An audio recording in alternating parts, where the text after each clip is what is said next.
sedikit ya. Ya. Baik. Baik sekalian, kita akan coba karena kita akan membedah tema kita adalah taat, bahagia, maksiat, sengsara. Apa itu? Bagaimana sudut pandang seorang Felix Xiao yang hari ini followernya mungkin di antara kita paling banyak gitu ya. Nah, tapi insya Allah beliau tidak menerima endorse gitu ya. Apalagi pemutih, penggemuk, langsing nggak menerima ya. Nggak menerima ya. Nah, kita serahkan sepenuhnya ya, waktunya 15-20 menit lagi.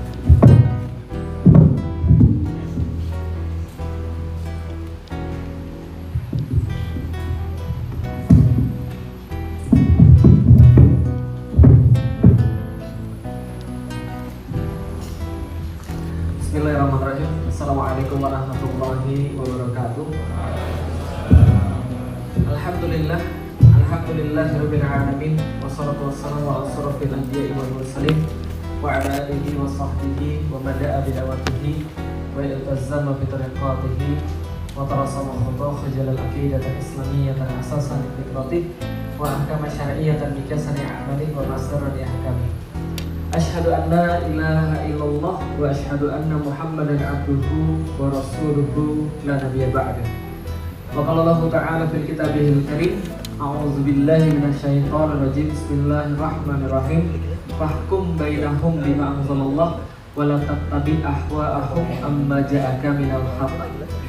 Alhamdulillah, puji dan syukur senantiasa kita panjatkan kepada Allah Subhanahu wa taala atas rahmat dan karunia-Nya.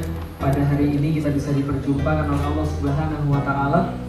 Mungkin di Indonesia kita belum pernah jumpa, belum sempat jumpa, tapi Allah ternyata takdirkan perjumpaan kita di negeri orang. Tapi mudah-mudahan ini tidak mengurangi rasa khidmat kita, dan kita berdoa pada Allah mudah-mudahan perjumpaan ini adalah perjumpaan yang barokah, perjumpaan yang kelak akan menjadi saksi bahwa kita saling berkasih sayang karena Allah Subhanahu wa taala, dan mudah-mudahan kita bisa menempati janji daripada Allah, menghuni surganya, dan mudah-mudahan kita bisa memasuki surga itu bersama-sama. Amin. Salat dan salam semoga tercurah dan terlimpahkan kepada baginda Nabi besar Muhammad sallallahu alaihi wasallam, manusia mulia yang sama-sama kita rindukan perjumpaan dengannya. Kita berharap mudah-mudahan nanti di yaumil kiamat, ketika kita berada dalam kesulitan, ketika manusia-manusia itu berada dalam kebingungan, maka Rasulullah Sallallahu Alaihi Wasallam menyapa kita, mengakui kita sebagai bagian daripada umatnya, dan mudah-mudahan kita dikelompokkan menjadi orang-orang yang berbaris di belakang beliau, dimasukkan ke dalam surganya Allah, lalu kemudian diminumkan daripada telaganya, dan mudah-mudahan sekali lagi kita memasuki surga itu bersama-sama. Amin. Alhamdulillah, puji dan syukur sekali lagi kita senantiasa ucapkan pada Allah. Terima kasih pada hari ini atas kemudian wasilah daripada Pak Eri, kita bisa berjumpa. Kalau Pak Eri dan saya itu sama-sama orang Palembang, jadi karena kita punya ikatan satu sekolah dulu, kita sempat kemudian berinteraksi di grup WhatsApp tadi, sehingga kemudian ketika tim Yuk ngaji ke sini, kita sempatkan ke main-main ke UIA, dan kita berharap mudah-mudahan salah satu kemudian pertemuan ini bisa menjadi ya apapun lah yang menambah keimanan kita terhadap Allah Subhanahu wa taala. Dan pada hari ini teman-teman sekalian, tema yang mau diberikan sebuah tema yang sederhana sebenarnya, tapi temanya tidak sesederhana yang dituliskan tadi di depan, taat, bahagia, maksiat, sengsara. Sebenarnya ini adalah intisari daripada ajaran Islam, yang kalau andaikan kita tahu dalam kehidupan, kita nggak susah lagi selama-lamanya. Terinspirasi daripada surat Al-Baqarah ayat 38. Fa imma ya'tiyannakum minni huda faman tabi'a hudaya fala khaufun 'alaihim wa lahum yahzanun. Kenapa bisa begitu? Gini teman-teman sekalian. Karena hidup itu senantiasa ada dua, dan biasanya nggak ada yang ketiga. Biasanya cuma dua dan nggak ada yang di tengah-tengah. Contoh misalnya atas bawah. Kalau tengah-tengah itu biasanya nggak atas nggak bawah, itu biasanya nggak enak. Contoh lagi, hidup mati. Apalagi kiri kanan, laki-laki wanita, apalagi surga neraka, iman kafir. Dan biasanya kalau ada yang ketiga tuh jangankan di akhirat, di dunianya sudah nggak enak. Betul.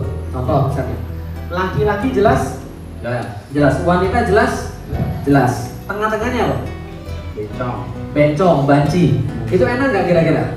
Coba lihat, laki-laki enak, nggak bikin bingung. Kalau mati didoakan, doanya apa? Allahumma firlahu. Kalau perempuan mati, doanya Allahumma firlaha. Kalau banci, Allahumma firlahu.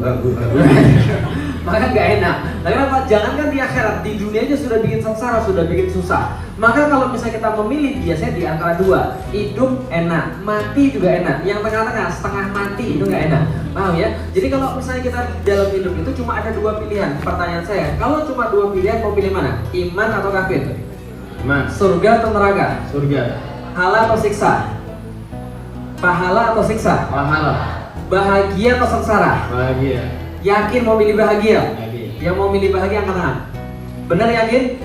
Pertanyaan saya, semua yang mau bahagia dapat atau tidak? Coba lihat. Bahagia itu ternyata sangat berkaitan dengan tujuan dan makna. Itu salah satunya. Contoh misalnya, siapa di sini yang suka minum kopi? Angkat tangan. Yang suka minum kopi, yang suka ngopi. Nah, pertanyaan kedua, siapa yang ngopinya masih pakai gula? Nah, berarti newbie. Oh, ya. Kenapa? Karena kalau kopi pakai gula itu pasti newbie. Kalau kata teman saya begini, kalau kopi dikasih gula, itu kalau arang, tahu arang? Teman-teman kemudian aduk lalu dikasih gula, itu sama kayak kopi dikasih gula. Gak ada bedanya sama sekali karena rasanya gula semua. Saya pernah ngajak teman saya ini di depan saya ini, dia pertama kali ngopi, saya ajak kopinya serius. Nah, kenapa? Kopinya diseduh, langsung kemudian dari biji kopinya digiling, setelah digiling kita seduh. Ketika saya seduh kemudian dikasih kepada dia, dia langsung bilang begini, kopi apaan ini? Cuma isinya pahit semuanya. Nah, karena dia nggak ngerti. Lalu saya bilang, oke, bagi dia awalnya memaknai kopi itu apa maknanya? Pahit semuanya nggak jelas. Kenapa? Karena dia belum tahu tujuan, karena dia belum tahu makna kopi itu sendiri, nilai kopi itu sendiri. Coba lihat. Akhirnya saya ceritain pada dia. Kopi itu ada dua jenis yang besar, ada Robusta, ada Arabica. Kalau Arabica itu biasanya lebih mahal daripada Robusta. Kenapa? Karena rasanya lebih kompleks, rasanya lebih enak, wanginya, aromanya lebih menggoda. Gimana kemudian perbedaan yang lain? Saya jelasin yang lain. Dari segi tingginya, dari segi kemudian karakteristik dan sebagainya. Nah, yang baru kamu makan tadi itu bukan sembarang Arabica. Arabica itu bisa jadi 10 kali lipat harganya daripada Robusta. Dan Arabica yang barusan kamu makan itu Panama Geisha. Panama Geisha yang baru kamu makan itu lotnya cuma ada di Panama. Dan setahun sekali dia penghasilannya cuma 300 kilo disebar ke seluruh dunia, diperebutkan barista-barista di dunia untuk dijadiin kopi untuk lomba-lomba kopi. Lalu kemudian saya bilang lagi, 300 gram itu harganya cuma sekitar 1 juta saja. Mendadak setelah saya ceritain kurang daripada setengah jam, dia langsung bilang, ini kopi terenak yang pernah saya minum. Mahal bisa. Apa bedanya antara kopi terenak dengan kopi yang cuma isi pahit doang? Bedanya adalah cerita. Bisa dipahami teman sekalian. Kalau kita punya makna, kita punya tujuan, mendadak berubahlah segala sesuatu yang kita rasakan. Contoh, pernah kejebak macet berapa lama? Antum pernah kejebak macet berapa lama?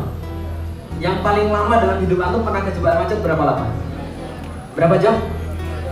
11 jam. Sehari. Brexit. Pas Brexit kena berapa jam? Ada yang 2 hari, ada yang 1,5 hari. Yang paling parah saya pas pulang kampung itu di Pantura 9 jam di Comal. 9 jam itu sudah setengah mati. Tidur, bangun di situ-situ aja. Lalu kemudian ngelihat di depan truk sudah kemudian gelap tikar, nah itu alamat buruk, paham sekalian. Jadi kalau truk di depan Anda itu sudah gelap tikar, itu berarti sampai 9 kilo di depan udah macet, luar biasa. 9 jam macet, lalu kemudian kita bangun di situ, kita kemudian makan di situ segala macam. Gak ada orang senang yang namanya macet. Traffic jam gak ada orang senang. Di Jakarta traffic jam itu sangat padat sekali. Bayangkan teman sekalian, saya kalau mau ngisi setiap hari pas zuhur di kantoran, saya harus pergi jam 10 dari rumah. Jam 10 pergi dari rumah sampai jam 12 itu pun kadang-kadang telat, lalu balik lagi ke rumah 2 jam. Kalau nggak ada halangan-halangan yang baru, itu 4 jam bolak-balik teman-teman sekalian. Kalau hujan, kalau weekend itu bisa tambah 6 jam sampai 7 jam bolak-balik setiap hari ngisi teman-teman sekalian. Kira-kira ada nggak orang Indonesia yang senang dengan traffic jam? Ada nggak manusia di dunia yang senang dengan terjebak macet? Enggak. Ada yang mau terjebak macet? Nggak ada. Tapi saya bisa buat teman-teman sekalian senang terjebak macet. Pertanyaannya saya ganti, tujuannya saya ganti, maknanya saya ganti. Coba lihat. Mau nggak teman-teman sekalian terjebak macet tapi pas musim haji di Mekah? Mau atau tidak? Mau. Kenapa mau? Ada perbedaan nilai di sana, ada perbedaan tujuan di sana. Dengan kata lain teman-teman sekalian, kalau ada orang dia miss dengan tujuan ini, maka hidupnya itu jadi hopeless. Hidupnya nggak bakal ketemu dengan bahagia. Hidupnya nggak akan mungkin pernah merasa bahagia, sehebat apapun yang dia rasakan. Pertanyaan saya, mau bahagia atau tidak? Coba lihat, banyak orang mau bahagia, tapi semuanya nggak dapat. Kenapa? Kesalahan terbesar manusia adalah ketika dia mengartikan bahagia, bahagia sama dengan materi. Sekali lagi, bahagia sama dengan materi. Ini kesalahan terbesar. Karena kalau dia sudah mulai mengartikan bahagia sama dengan materi, maka dia cari pada sesuatu yang gak akan pernah dia dapat bahagianya di sana. Contoh misalnya, teman-teman sekalian, kira-kira kalau orang duitnya lebih banyak lebih bahagia atau tidak? Duitnya lebih banyak lebih bahagia atau tidak? Andaikan orang kaya lebih bahagia daripada orang miskin, gak pernah ada cerita orang kaya bunuh diri. Betul begitu? Tapi ada nggak orang kaya bunuh diri? Ada. Berarti kaya belum tentu bahagia. Cuman orang-orang yang belum kaya atau orang-orang yang masih miskin itu ngelihat tambah duit tambah bahagia. Teman-teman sekalian, biasanya yang belum kaya pengen jadi kaya karena dia rasa kaya itu bahagia. Padahal belum tentu. Orang kaya sama orang miskin kenikmatannya sama. Contoh, ada orang punya rumah selapangan golf. Apakah tidurnya guling-guling sampai selapangan golf gitu? Enggak kan ya? Tidurnya pasti cuma 2 meter aja. Enggak akan guling-guling sampai sebanyak itu. Ada orang punya mobil 5 atau 6 biji mobil. Yang dinikmati berapa mobilnya? Kalian cuma satu saja di waktu yang sama. Artinya kenikmatan itu tetap. Dan kalau orang merasa bahwa kaya itu bahagia, dia salah. Lah kenapa? Karena yang fana itu tidak pernah ngasih bahagia. Oke, coba lihat. Bahagia itu menurut teman-teman, kalau teman-teman mau bahagia, kira-kira definisikan bahagia itu kira-kira gimana? Kalau lagi ngapain? Misalnya, kalau lagi ngapain? Dapat duit. Dapat duit senang atau bahagia? Senang atau bahagia? Senang sama bahagia sama atau beda? Beda atau sama? Oke, coba lihat. Kalau berkaitan dengan yang fana, namanya bukan bahagia, tapi namanya adalah senang. Dan yang namanya berkaitan dengan fana atau berkaitan dengan dunia, yang namanya senang itu ada 2 karakteristik. Satu, ada batasnya. Yang kedua, semakin dinikmati, semakin hilang kemudian kenikmatannya. Contoh, bayangkan, lagi pas bulan puasa, lapar banget. Tiba-tiba teman-teman pas buka puasa ditraktir yang teman-teman paling suka. Misalnya contoh, ditraktir makan bakso gratis. Senang atau enggak? Oh, itu pas makan rasanya Masya Allah, ya Allah, udah kayak Sidratul Muntaha gitu masuk gitu ya. Luar biasa enak banget. Oke, bayangkan kesenangannya pas lagi habis puasa, pas lagi buka puasa makan bakso yang paling teman-teman suka gratis. Lalu ditambahin lagi 1 mangkok. Pertanyaannya, mangkok yang kedua yang dikasih itu senikmat mangkok yang pertama atau tidak? Ditambah lagi mangkok yang ketiga, berkurang lagi kenikmatannya atau masih sama? Kurang. Lihat baik-baik, segala sesuatu yang fana itu kalau ditambah itu semakin berkurang kenikmatannya. Kalau kita dapat, kita senang. Tapi kalau dapat lagi, less senang. Kita dapat lagi, less lagi senang. Nanti kalau ditambah lagi, dari senang berpindah jadi tegang. Paham sekalian? Teman-teman makan 4-5 mangkok jadi tegang. Tegang itu gara-gara sering nahan. Bisa dipahami sekalian? Dia dapat senang. Lalu dapat terus, dia tahan terus, nggak pernah dia bagi, nggak pernah dia keluarin, tegang. Kalau pas ke belakang, keluar, baru tenang. Paham sekalian? Lah, artinya tenang ini yang lebih dekat kepada kebahagiaan. Tapi bukan seluruh kebahagiaan adalah ketenangan. Tapi yang paling salah adalah kalau orang mengartikan yang namanya bahagia itu dekat dengan yang namanya dunia fana atau materi. Bisa dipahami dulu sekalian? Contoh, suatu waktu ada orang datang pada saya gini, enaknya jadi ustadz. Emang kenapa maksudnya? Enak bisa pergi kemana-mana. Hari ini di Malaysia, besok di Jakarta, besok ke Surabaya, besok lagi ke Padang, besok lagi ke Palembang, besok lagi sini. Lalu maksudmu gimana? Enaknya jadi ustadz bisa pergi kemana-mana naik pesawat. Oh, pasti kamu belum pernah naik pesawat ya? Oh, kok tahu sih ustadz? Karena hanya orang yang belum pernah naik pesawat mengira kalau naik pesawat itu enak. Yang sudah sering naik pesawat bilang naik pesawat itu nggak enak, capek. Lah kenapa? Karena dia sudah sering naik pesawat. Suatu waktu ada tempat kayak gini, belakangnya kosong, saya nongkrong di sebelah kiri. Tiba-tiba ada seorang cewek datengin saya sendirian. Saya sudah kaget, lah kenapa? Ini jangan-jangan ini ujian saya kayak Nabi Yusuf. Didatengin cewek sendirian, saya di belakang lagi gelap-gelapan gitu kan ya. Lah kenapa? Saya kebayang robek di depan atau robek di belakang. Sekali. Kalau robek depan berarti Yusuf yang salah. Kalau robek belakang berarti Yusuf yang benar. Tapi insya Allah saya yakin kalau sudah kuliah di UAE, insya Allah laki-lakinya nggak ada yang robek, saya yakin. Sudah buka baju duluan. Ketika dia udah datang saya di belakang situ, dia bilang gini, Ustaz, saya mau doanya Ustaz, saya mau doanya Ustaz. Maksudmu gimana? Saya mau doanya Ustaz. Maksudmu gimana? Saya tolong doakan agar jadi populer Ustaz, agar jadi terkenal Ustaz. Saya bilang, untuk apa kamu jadi terkenal? Karena saya adalah artis, cita-cita saya Ustaz pengen jadi terkenal. Saya bilang, urungkan doamu, gak usah jadi terkenal. Lah kenapa? Kamu kira jadi artis itu enak? Enggak. Saya kenal dengan banyak sekali artis, puluhan artis saya kenal, semuanya ngomong pada saya sama teman-teman sekalian. Mereka semua ngomong, saya kira jadi artis itu enak, saya kira jadi terkenal itu enak. Ternyata kami cuma bohongin orang. Kami pakai topeng, kami dada seolah kami bahagia. Lalu masuk mobil, dada kemudian naikin kemudian jendela. Itulah kami yang sebenarnya stres. Makanya banyak artis yang kemudian terjebak narkoba. Kenapa? Karena mereka masih cari yang namanya bahagia. Ada lagi yang datang pada saya, Ustaz, cita-cita saya, Ustaz, tolong doakan apa? Pengen ngisi ke luar negeri. Saya bilang, kalau antum tahu ke luar negeri itu capek, antum gak akan mau pergi ke luar negeri. Nah, kenapa? Ke luar negeri kan bagus, Ustaz, dan sebagainya. Karena belum pernah pergi ke luar negeri. Contoh, pernah ke Jepang? Kecuali Pak Yose, sudah pernah ke Jepang? Belum pernah. Kira-kira kalau Jepang dibandingkan Indonesia lebih bersih mana kira-kira? Lebih bersih Jepang. Lebih bagus Jepang atau Indonesia kira-kira? Saya pernah tahun 2012 mengunjungi kotanya Pak Yose di Tokyo. Ngisi di Tokyo itu Masya Allah, ngelihat trotoarnya saja itu saya langsung ingat kos-kosan saya di IPB menurut saya. Nah, kenapa? Itu kos-kosan saya di IPB sama trotoarnya masih bersih trotoarnya dan sekalian. Itu bersihnya luar biasa, semua teratur, kereta 30 detik lagi datang, benar-benar 30 detik lagi datang, nggak main PHP teman sekalian, pemberi harapan palsu, nggak ada kereta-kereta kemudian yang jelek di sana, semuanya bagus, semuanya indah. Pertanyaannya, mereka bahagia atau tidak?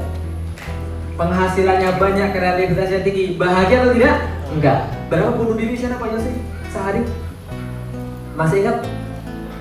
68 sampai 80-an. Saya dapat datanya 68 orang bunuh diri setiap hari, bayangkan. Jadi setiap sejam sekali ada 2,5 sampai 3 orang bunuh diri setiap hari teman sekalian. Di situ kereta-kereta kalau pas lagi promosi, naiklah kereta kami. Kenapa? Kalau ada yang bunuh diri pada hari ini, kami bisa membersihkan 3 kali lebih cepat daripada kereta lain, teman sekalian. Ini promosi mereka. Kenapa mereka sering bunuh diri? Banyak perkara. Mereka dapat nilai kecil, bunuh diri. Dibully, bunuh diri. Putus pacaran, bunuh diri. Lihat sinetron, ujungnya gak suka, bunuh diri. Teman sekalian. Ini kejadian pada mereka begitu.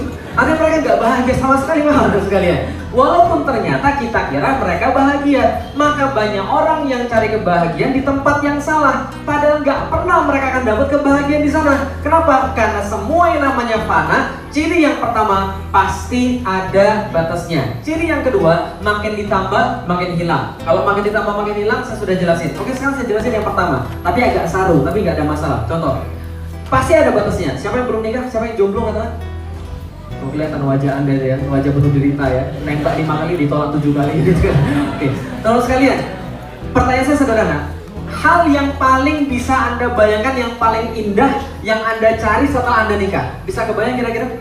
Yang paling Anda bisa bayangkan, yang mau Anda lakukan, yang paling indah, yang paling keren Anda bayangkan setelah nikah, itu kalau misalnya terjadi sudah nikah, itu ada batasnya, betul begitu? Ada batasnya? Ada. Berapa kuat Anda? Berapa menit Anda kuat? Gak mungkin 1 jam, 2 jam. Sekali. Pasti ada batasnya. Itulah dunia. Dunia itu ada batasnya. Semakin lama dinikmati, semakin hilang. Artinya apa? Kullu man 'alaiha fan. Segala sesuatu di dunia itu fana. Pasti akan binasa, pasti akan hilang. Kalau Anda cari kebahagiaan di sini, mohon maaf, Anda nggak akan pernah dapat.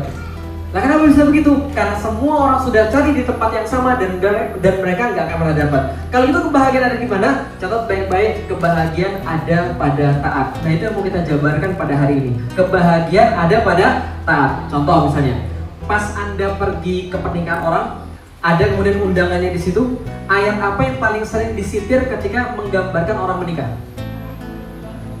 Di dalam surat undangan itu loh.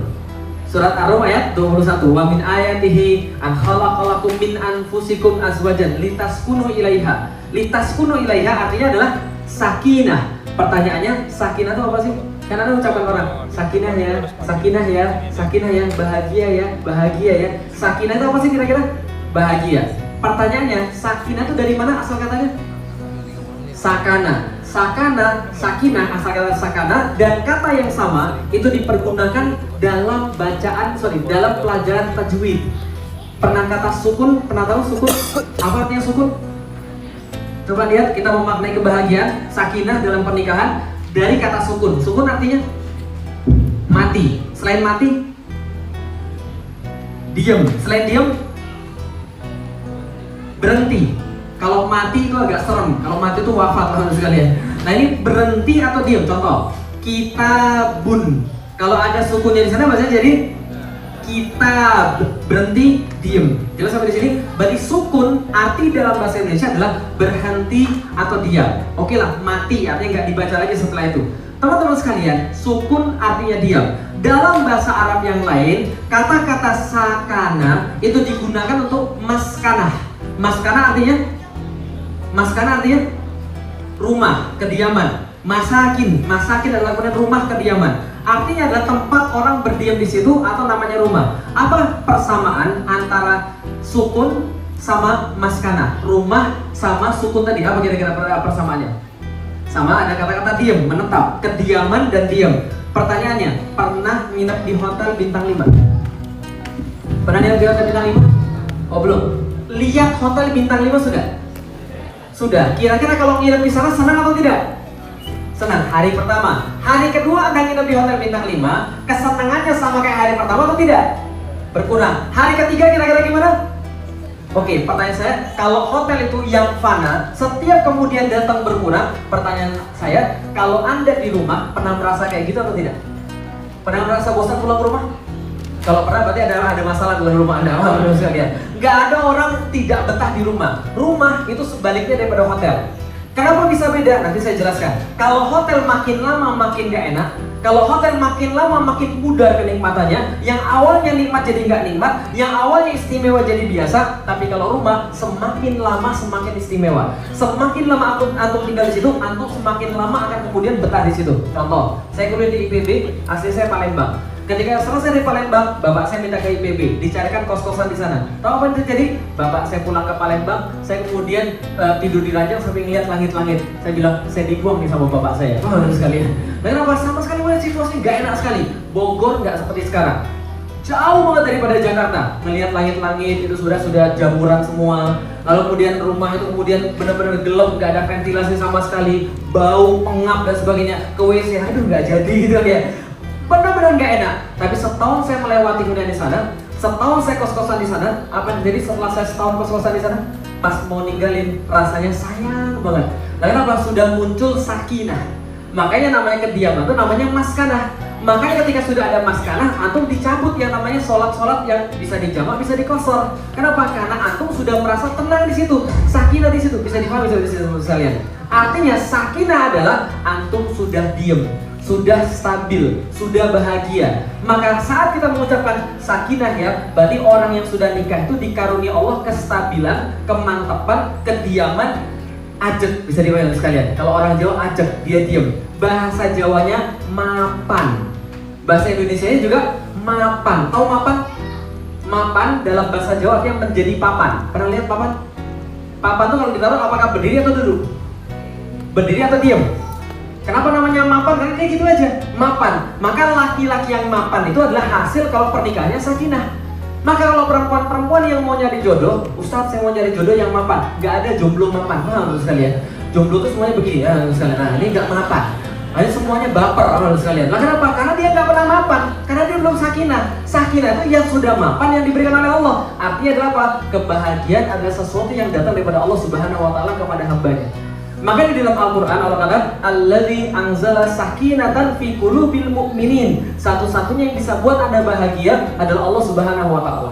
Maka kalau Anda nggak dekat sama Allah, Anda mustahil bisa dapat yang namanya bahagia. Walaupun Anda punya segala macam di dunia ini. Orang kaya bisa bunuh diri. Orang yang sudah main cewek lama, cewek semuanya mau sama dia, tiba-tiba merasa hampa. Main game terus-menerus, hampa. Punya segala-galanya, merasa nggak berarti. Karena dia nggak ada kebahagiaan. Karena dia nggak dapat yang namanya sakinah tadi. Nah ini yang nggak mau kemudian oleh manusia untuk balik pada Allah. Dia nggak mau nyari sakinah pada Allah. Karena itulah dia nyari pada yang lain. Dan dia salah ketika dia nyari pada yang lain. Bisa dipahami sekalian? Contoh, taat pasti bahagia, maksiat pasti sengsara. Jomblo apa tadi? Jomblo. Mau saya kasih tau rahasia biar dapat jodoh yang baik? Mau? Yakin? Serius? Oke, yang cewek dulu, yang cowok diam. Saya mau tanya cewek. Yang cewek saya mau nanya, yang mau dapat cowok yang gini tanya. Mau dapat cowok yang soleh atau yang salah? Mau yang taat atau yang bejat? Mau yang baik atau yang jahat? Yang setia mau? Yang selingkuh mau? Oke, pertanyaan saya sederhana. Cowok banyak yang selingkuh atau banyak gak selingkuh? Diam ya, jangan banyak komentar. Saya mau nanya, berapa persen cowok selingkuh kira-kira? Ya Allah ya. Buka harganya 99%. Kelakuan Anda itu tidak terpercaya berarti. Ada yang lebih tinggi dari 99%? Ada yang lebih tinggi? Ada yang lebih tinggi? Belum ada. Oke, terus sekarang mau saya kasih tahu berapa persen cowok yang selingkuh? Ini penelitian mahasiswa psikologi tentang berapa persen laki-laki yang cenderung selingkuh. Ini penelitiannya valid, sahih, cuma judulnya agak sedikit bombastis. Nanti silakan cari di internet. Judulnya begini: 3 di antara 2 laki-laki cenderung selingkuh. Berapa persen? Enggak salah, enggak kembali. Mau diulangi. 3 di antara 2 laki-laki cenderung selingkuh. Berapa persen? Salah enggak salah. Loh kok ini cowoknya 2, yang selingkuh 3. Yang satu siapa? LGBT tadi ya Mas sekalian. Enggak. Jadi ini penelitiannya valid, tapi judulnya agak bombastis. Intinya adalah seluruh laki-laki cenderung mau cewek yang lain. Jelas sampai di sini? Enggak percaya? Mau dibuktikan penelitiannya? Mau dibuktikan? Oke, sekarang Anda diem, saya mau saya mau interview yang di sini. Siap? Siap? Ini demi masa depan Anda, siap? Benar? Bisa jawab pertanyaan saya? Oke, jawab dengan baik. Jangan ngomong dulu, perhatian ini demi masa depan Anda juga ya. Perhatian ya. Oke. Sebutkan alasan Anda tidak selingkuh. Sebutkan alasan Anda tidak mau selingkuh. Tapi jawabannya, perhatikan, tidak boleh karena Allah, tidak boleh. Jelas? Cari jawaban yang lain. Oke, sebutkan alasan Anda tidak selingkuh, tapi jawabannya tidak boleh karena Allah. Oke, coba. Ada nggak yang bisa jawab? Gimana Mas? Sudah mapan. Yang selingkuh ada yang sudah mapan atau belum? Justru sudah mapan yang lebih mudah selingkuh, paham nggak? Ada jawaban yang lain? Batal. Ada jawaban yang lain? Kenapa tidak selingkuh tapi jawabannya tidak boleh karena Allah? Jelas sampai di sini? Oke, apa ada jawaban yang lain? Apa Mas? Pasangan yang membuat nyaman. Oke. Pertanyaan saya. Itu yang selingkuh ngomong sayang sama pasangannya atau tidak? Salah Mas, batil Mas. Oke, yang lain Mas. Ada yang lain? Gimana Mas? Cantik, bagus. Itu bagus banget, cantik. Pertanyaan sederhana. Itu yang artis-artis cantik atau tidak? Perawatannya Anda sama artis-artis lebih bagus mana perawatannya? Artis-artis, tapi diselingkuh atau tidak? Oke, coba lihat baik-baik. Saya kasih tahu teman sekalian, laki-laki itu orangnya by target. Jelas ya? Laki-laki itu orangnya by target. Gak seperti wanita tuh nggak pernah by target. Jadi jangan mentarget wanita, paham ya? Tapi kalau laki-laki Anda mau nyuruh dia harus jelas targetnya. Itu sudah dari bawaan dari bukan dari orang malah, bawaan dari genetik. Laki-laki perlu kemudian by target, perempuan tidak. Contoh, perempuan suruh pergi ke pasar, bawa to-do list, to buy list. Ada 10 to buy list, tapi dia pulang bawa 15.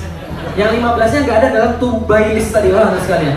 Tapi kalau laki-laki, kalau Anda mau nyuruh laki-laki, harus ada sesuatu yang jelas sekali untuk dia lakukan. Dia baru kemudian akan semangat, karena laki-laki itu by target. Dan saya kasih tahu, laki-laki kalau suka sama wanita, dia by target. Jelas ya? Kalau sesuatu yang kemudian dia suka itu sudah dia dapat, targetnya sudah dia dapat, itu menjadi kemudian sangat-sangat tidak berharga lagi bagi dia. Teman-teman sekalian, pernah merasa kayak gitu? Oke, contoh misalnya. Teman-teman sekalian pernah nggak ngerasa begini? Dengerin baik-baik. Pernah nggak ngerasa gini? Ada satu cewek cantik banget di kelas. Rambutnya, matanya, ya Allah. Terus Anda benar-benar suka sama dia, Anda benar-benar ngefans sama dia, tiba-tiba Anda jadian sama dia.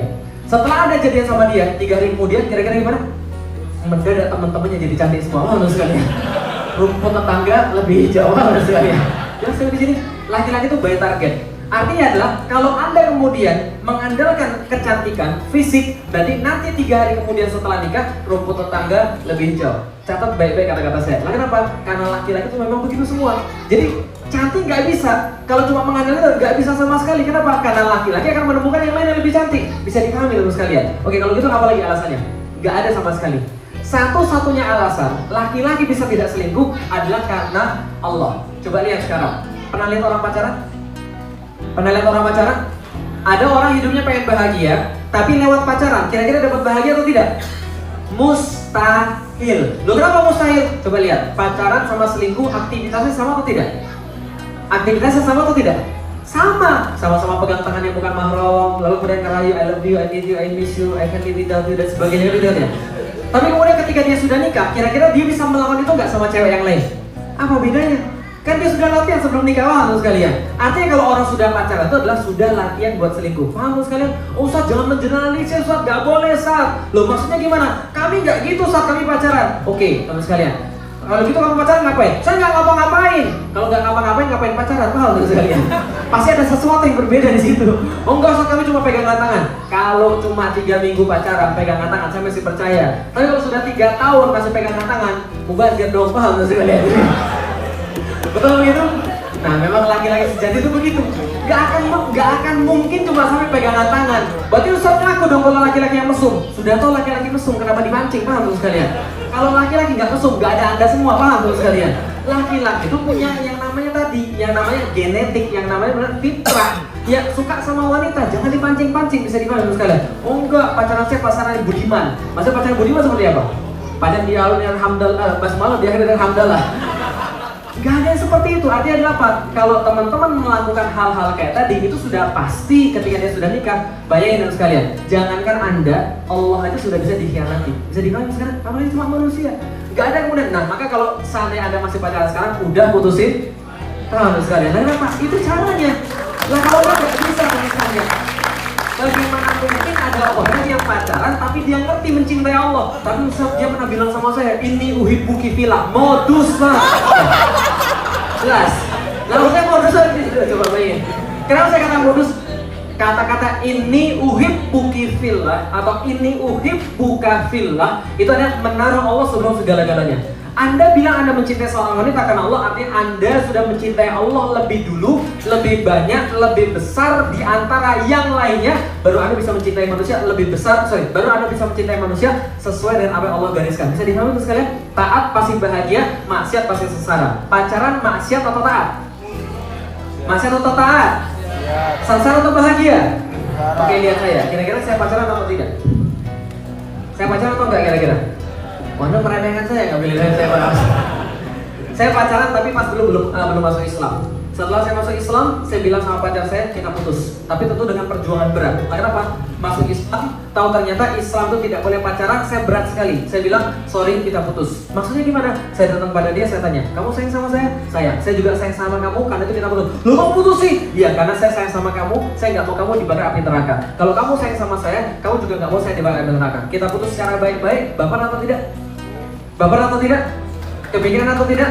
Kepikiran. Tapi bisa dihilangkan dengan cara apa? Cinta datang lewat waktu juga pergi dengan waktu. Bisa dipahami dulu sekalian? Caranya gimana? Caranya jangan munculkan. Ini kayaknya penyakitnya sama deh.